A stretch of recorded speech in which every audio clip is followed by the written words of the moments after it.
So what I generally say is so I can ask you a bit about kind of how you got here, where you came to education, how you ended up doing this job.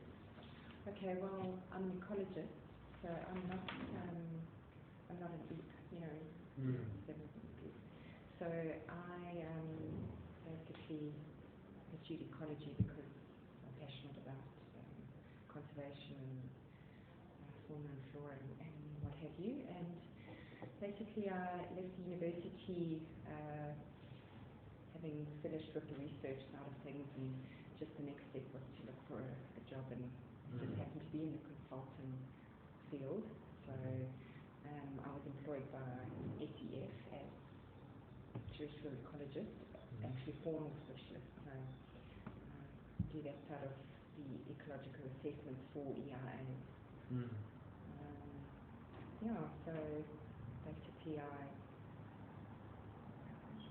look for sensitivities on the ecological sensitivities on the habit on the sites that need authorization, and use all those biodiversity tools and stuff that are out there. Okay, cool. And then you were involved in the King Chaka application. Yes. Can you tell me a bit about kind of how you came into that and how that panned out? Well, that was just happened to be a request for proposal that came across our way. DTP is one of our clients, and we've also done other work for AXA before, so we're on the database of service providers. So that proposal came across my desk, and wrote the proposal and happened to get the work, and so it all fell in my lap. And I think with my ecological background, because that wasn't a project that needed an authorization. It was a project that they needed an ecologist to assess what had been done, and in terms of their existing authorization, they needed to.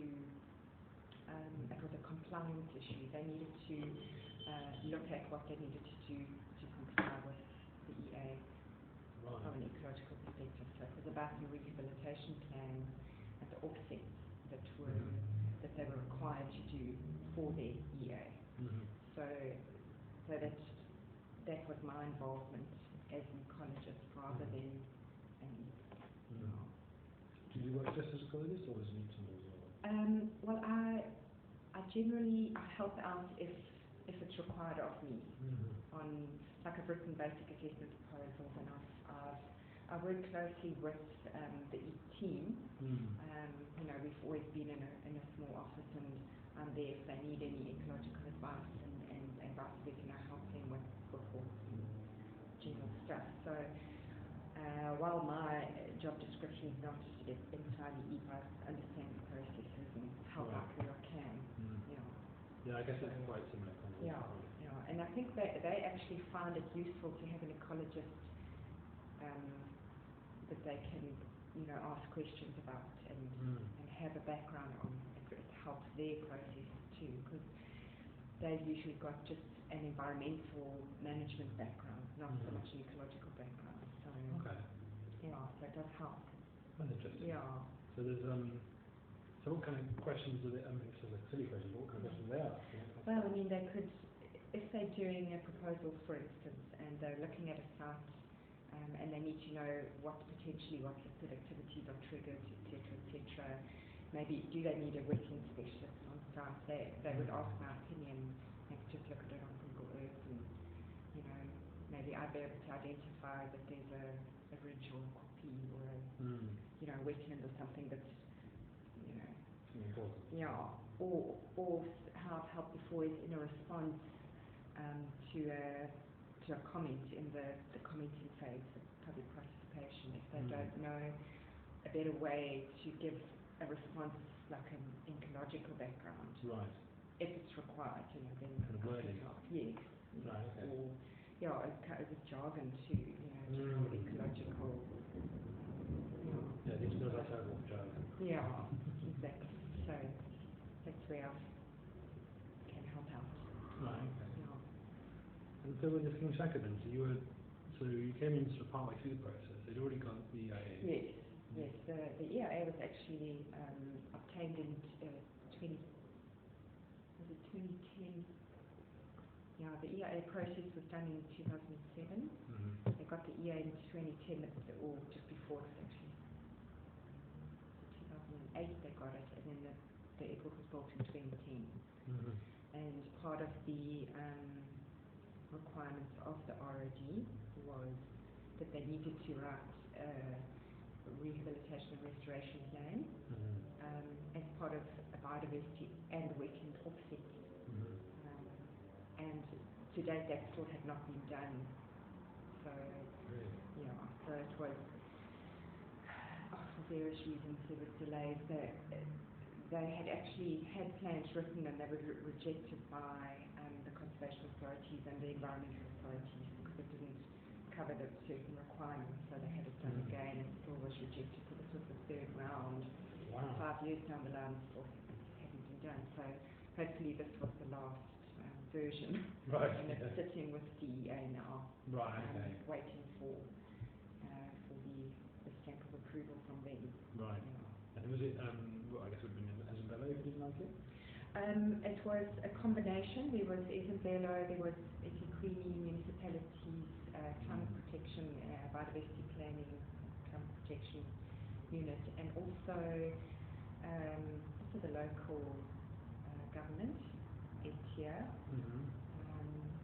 DWS were from the wetland perspective, the water side, they were also not happy with certain things. So what happened was we established an advisory forum that was made up of all the authorities, conservation and environmental, including DEA, and they sort of oversaw the whole project from, we sort of met monthly or every 2 months or so. A big committee. Yeah. Sure. Yeah, it was quite a big, high pressure, stressful project.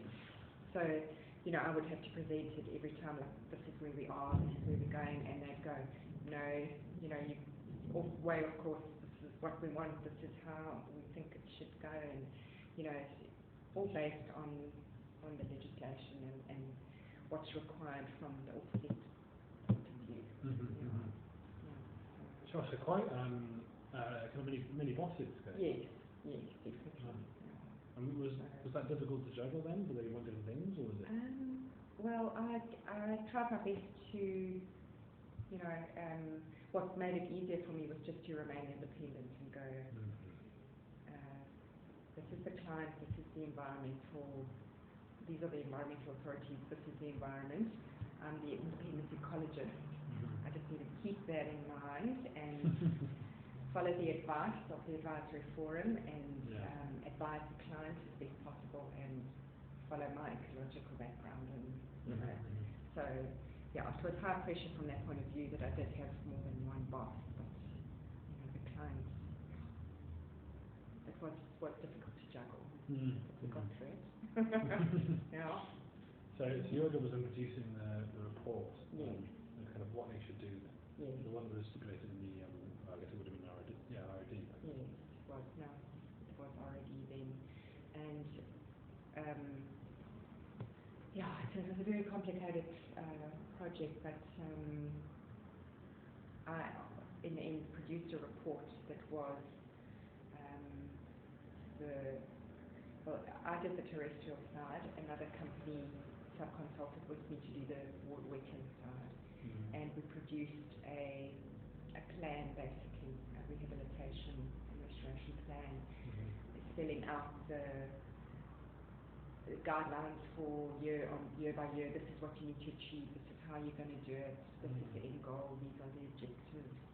You know, and even a financial plan for them to follow, and sort of milestones that they could be audited on, see if they're achieving it, that kind of thing. Right. And so, and then hopefully this will be accepted in the third one. Yes, hopefully we got an in principle acceptance on the table